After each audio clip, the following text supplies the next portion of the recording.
Assalamualaikum warahmatullahi wabarakatuh. Halo anak-anak, selamat pagi. Apa kabar kalian hari ini? Semoga harapan ibu kalian dalam keadaan sehat walafiat dan juga dalam lindungan Allah Subhanahu wa Ta'ala. Pada hari ini kita berjumpa kembali pada pembelajaran tematik. Bagaimana kalian masih semangat kan untuk belajar hari ini?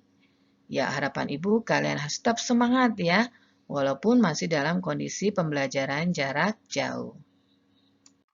Baik anak-anak, sebelum kita memulai pembelajaran hari ini, sebagaimana biasa, kita membaca doa terlebih dahulu. Mudah-mudahan dengan kita membaca doa, Allah akan memberikan kalian kemudahan di dalam menerima pembelajaran pada hari ini. Dengan kita membaca basmalah. Bismillahirrahmanirrahim.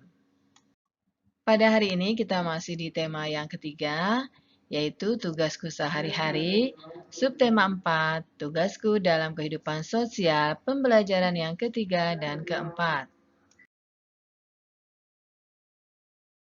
Pada pembelajaran yang ketiga dan keempat ini, ada 3 muatan pembelajaran.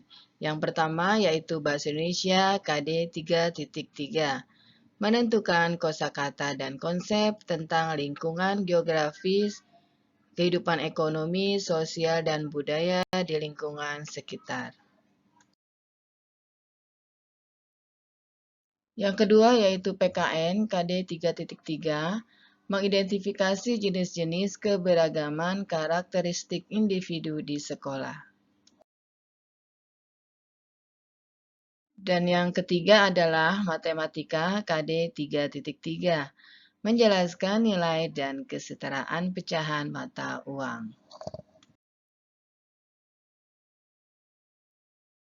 Kita masuk pada materi yang pertama, ada di buku pena halaman 75, yaitu tentang mendengarkan dongeng yang berkaitan dengan kehidupan sosial.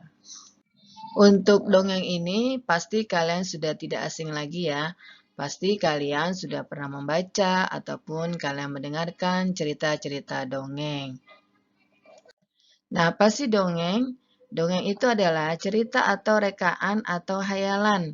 Jadi kalau dongeng itu ceritanya tidak sesungguhnya ya, tidak benar-benar terjadi.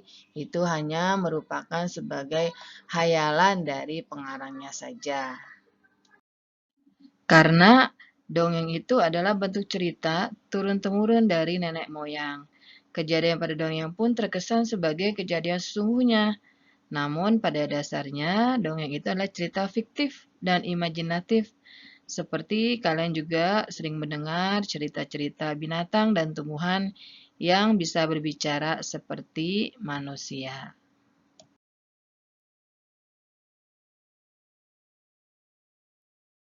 Melalui dongeng, kalian dapat mengetahui contoh sikap yang baik maupun contoh sikap yang tidak baik.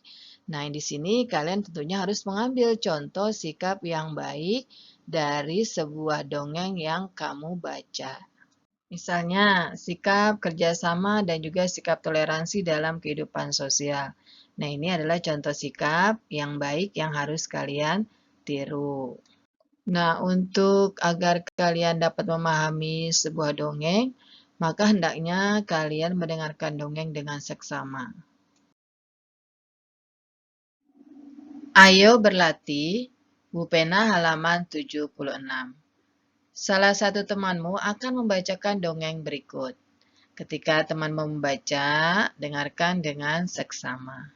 Anak-anak, saat ini kita masih dalam pembelajaran jarak jauh. Jadi kalian belum bisa berjumpa dengan teman-teman kalian. Nah, jadi untuk saat ini, Bu Guru dulu ya yang membacakan dongengnya. Kalian tentu dengarkan dengan seksama. Sigung yang baik hati. Siang itu, kelinci dan tupai sedang mencari makan. Tiba-tiba, datanglah Sigung menghampiri mereka. Hai kelinci, tupai, kalian sedang apa? Sapa Sigung dengan ramah. Kelinci dan tupai pernah mendengar cerita bahwa Sigung dapat mengeluarkan bau tidak sedap. Mereka pun lari karena tidak mau mencium bau Sigung. Sigung merasa sangat sedih karena kelinci dan tupai tidak mau bermain dengannya. Kelinci dan tupai berlari kencang ke tengah hutan. Mereka tidak sadar telah memasuki wilayah harimau. Harimau dan teman-temannya mengaum kencang. "Apa keperluan kalian di wilayahku?" seru harimau. Mereka mengepung kelinci dan tupai yang ketakutan. Saat itulah Sigung datang. "Jangan ganggu teman-temanku," ujar Sigung. "Memangnya kau bisa apa?" ejek harimau. "Kelinci, tupai, tutuplah hidung kalian," kata Sigung. Kelinci dan tupai menuruti Sigung. Sigung lalu mengeluarkan bau tidak sedap dari tubuhnya. Saat harimau dan teman-temannya terbatuk-batuk, Sigung memberi aba-aba pada kelinci dan tupai untuk berlari. Mereka berlari cepat hingga ke tepi hutan. Kelinci dan tupai berterima kasih kepada Sigung. Mereka sadar bahwa Sigung adalah hewan yang baik hati. Sejak itu, mereka bertiga menjadi sahabat baik. Nah, anak-anak, itulah tadi dongeng yang telah Ibu baca yang berjudul Sigung yang Baik Hati. Dari dongeng tersebut, kita bisa mengambil kesimpulan bahwa jika kita suka disakiti oleh teman kita, kemudian suatu saat mereka membutuhkan pertolongan kita, maka hendaknya kita mau menolongnya. Kemudian jangan lupa, setelah kita ditolong oleh orang lain, hendaknya kita mengucapkan terima kasih. Kemudian setelah kalian mendengarkan dongeng tersebut, kalian jawab pertanyaan yang ada di buku pena halaman 77 nomor 1 sampai dengan nomor 4. Kita lanjut pada buku pena halaman 79 sampai dengan 80, menemukan persamaan arti kata dalam teks. Coba kalian ingat kembali persamaan kata yang telah kita pelajari sebelumnya. Ya, persamaan kata artinya adalah kata yang memiliki arti yang sama.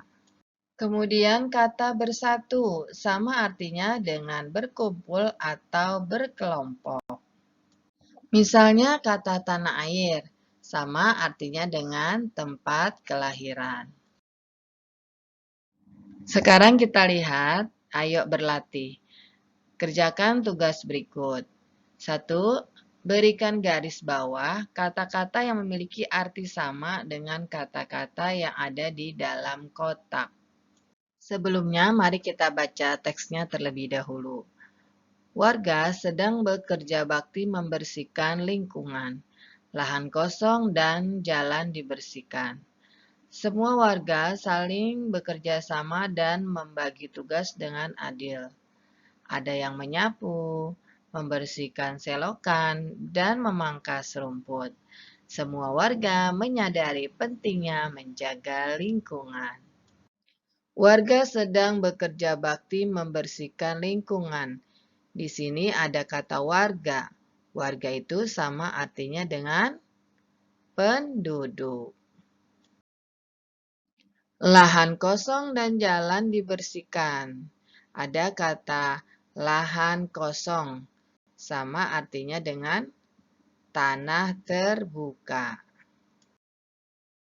Sekarang kalian lanjutkan, berikan garis bawah kata-kata yang memiliki arti yang sama dengan kata-kata yang ada di dalam kotak sampai selesai.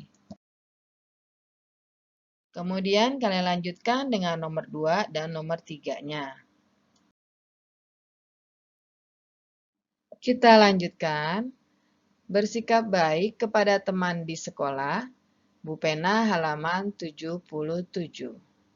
Kalian tentu memiliki banyak teman ya, baik itu teman di rumah maupun teman di sekolah.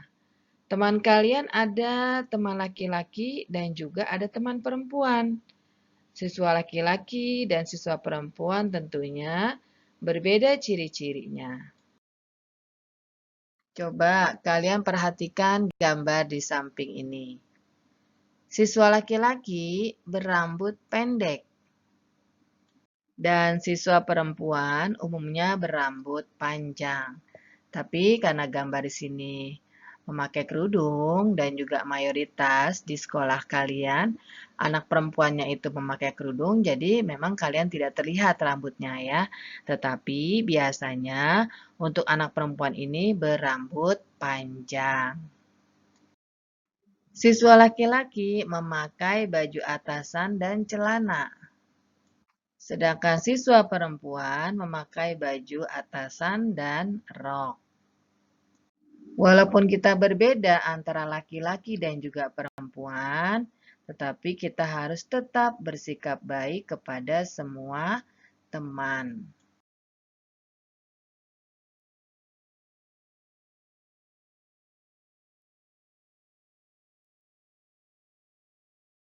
Selanjutnya, kita pada materi keberagaman suku bangsa di Indonesia.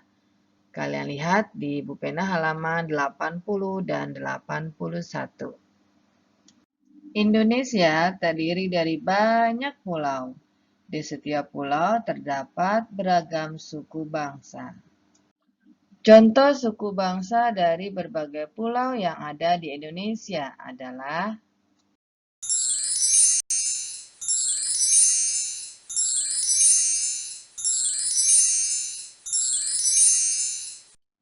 di Jawa ada suku Sunda, suku Baduy, suku Betawi, dan suku Tengger.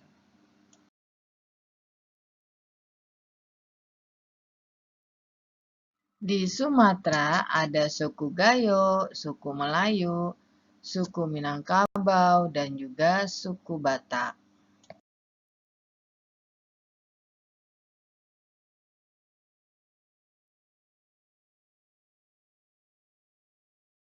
Di Kalimantan ada suku Dayak, suku Suluk, dan juga suku Tidung. Sedangkan di Sulawesi ada suku Minahasa, suku Bugis, suku Toraja, dan juga suku Toli-Toli. Selain suku yang kita sebutkan tadi, masih banyak lagi suku-suku yang lainnya. Misalnya ada lagi di Papua, terdapat suku Asmat, suku Dani, dan juga suku Arfak. Walaupun terdapat banyak suku dan juga banyak perbedaan, kita harus memiliki sikap saling menghargai dan menerima perbedaan antar teman. Hal tersebut dapat menjaga kerukunan dengan teman. Sekarang kalian lihat kembali buku pena kalian pada halaman 81. Ayo berlatih. Kalian kerjakan langsung pada buku pena kalian nomor 1 sampai dengan nomor 3.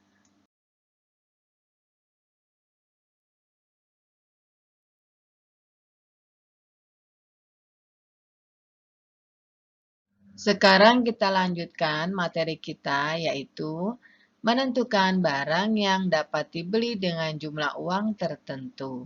Ada di buku pena halaman 78 dan 79.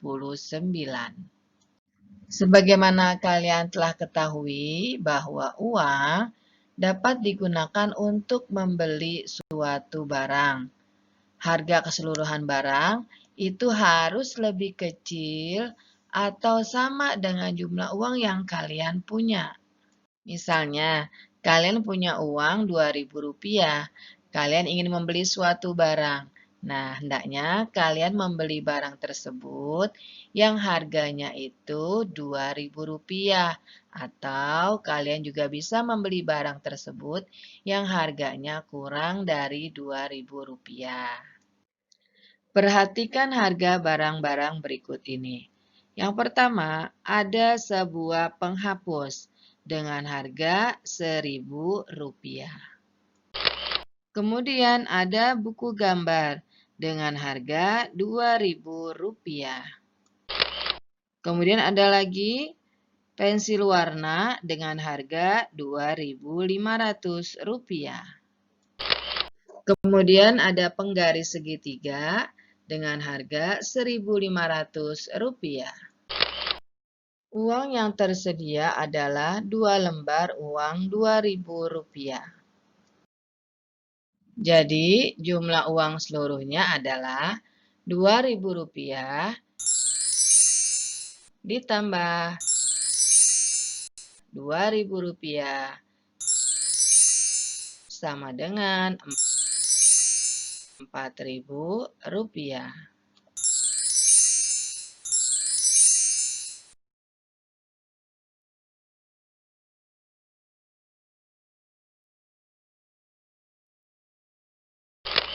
Dengan uang Rp4.000 tadi, barang yang dapat kita beli adalah: pertama, kita bisa membeli 1 buah penghapus dengan harga Rp1.000. Kemudian, kita juga bisa membeli pensil warna dengan harga Rp2.500. Nah, sekarang jika kita jumlahkan, maka harga seluruhnya adalah 1.000 ditambah 2.500, maka jumlah seluruhnya adalah Rp3.500.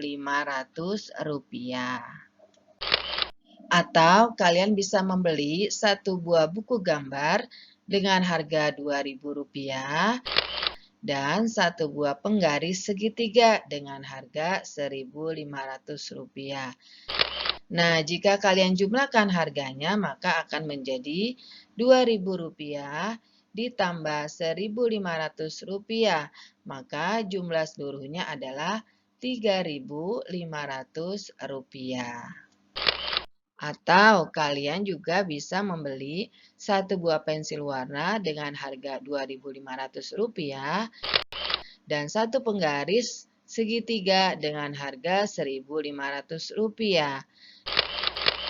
Bagaimana anak-anak? Kalian sudah paham kan? Nah, jika sudah paham, kalian lihat lagi buku pena kalian pada halaman 79. Ayo berlatih. Kalian kerjakan langsung di buku pena kalian ya. Kita lanjutkan materi kita, yaitu menentukan kesetaraan beberapa nilai pecahan uang pada pena halaman 82. Kita ingat kembali cara menentukan pecahan uang. Kalian perhatikan contoh berikut ini. Uang Rp3.000 dapat setara atau sama dengan pecahan uang berikut ini. Uang Rp3.000 dapat setara atau sama dengan uang 1 lembar Rp2.000 dan 1 lembar uang Rp1.000. Jika kalian jumlahkan, maka Rp2.000 ditambah Rp1.000, maka jumlahnya adalah Rp3.000. Uang Rp3.000 dapat sama juga atau setara dengan pecahan uang 3 lembar uang Rp1.000. Uang Rp3.000 dapat setara juga atau sama dengan pecahan uang 6 keping uang Rp500. Jika kalian jumlahkan, maka Rp500 ditambah Rp500 ditambah Rp500 ditambah Rp500 ditambah Rp500 dan ditambah lagi Rp500, maka jumlah seluruhnya adalah Rp3.000. Bagaimana anak-anak? Apakah kalian sudah paham? Ya, alhamdulillah jika kalian sudah paham. Sekarang coba kalian membuat sekumpulan uang lainnya yang setara dengan uang Rp3.000. Nah, setelah itu uangnya yang nilainya setara atau sama dapat juga kalian saling tukar. Kemudian kalian lihat buku pena kalian pada halaman 82. Ayo berlatih. Kalian kerjakan soal-soal berikut ini. Kalian gambarkan 3 kemungkinan pecahan uang yang memiliki nilai yang ada di bawahnya. Nomor 1, nomor 2, dan nomor 3. Ingat, bukan kalian tulis nilainya ya, tapi kalian gambarkan uangnya. Alhamdulillah, selesai sudah pembelajaran kita pada hari ini. Mudah-mudahan kalian dapat mudah memahaminya. Dan untuk itu, marilah sama-sama kita tutup dengan mengucapkan hamdalah, alhamdulillahirabbil alamin. Dan Ibu tutup dengan ucapan wassalamualaikum warahmatullahi wabarakatuh.